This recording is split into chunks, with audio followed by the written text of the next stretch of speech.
When did I have my first garden? Yeah. That was, I believe, in 1959. After my father passed away in 1956, my mom sold the house, and my brother-in-law built us a new house across town on the southeast section of Lisle, where I grew up in the Chicago suburbs. And we moved in just before Thanksgiving, 1958. And next spring, I said to my mom, "Can I have a garden out in the backyard?" She said, "I think that'd be a good idea." And that's when I started gardening. I remember my father's gardens, though, from the 1950s and early 50s. So I think gardening probably appealed to me a lot. So that's when I started gardening. It was in your blood. Pardon? It was kind of in your blood. It got into my blood early. Yeah. None of my other siblings are really that much interested in gardening. I've had 2 sisters and 2 brothers. There were 5 of us in the family. And I think it was, 1959. I was in junior high. I was about 7th or 8th grade. Pretty young to get into it. And I gardened throughout high school. Great. Yep. And so when you started gardening, did you know about seed saving at that point, or when did you learn about the fact that you could save seed from a garden?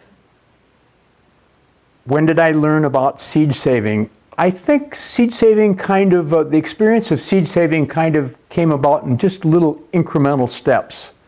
I remember when I was about a freshman in high school, I was selling seeds from the American Seed Company.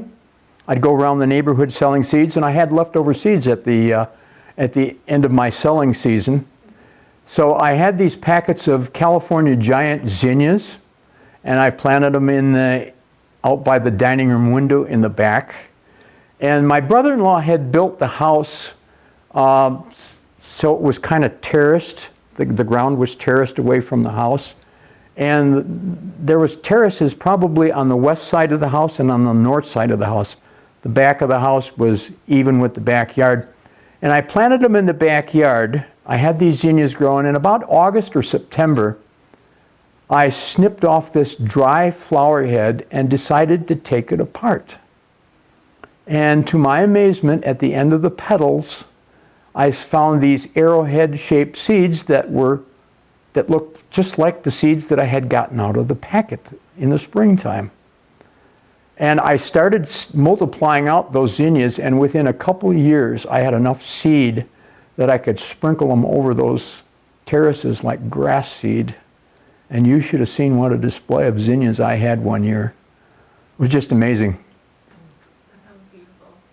Quite a rainbow of color.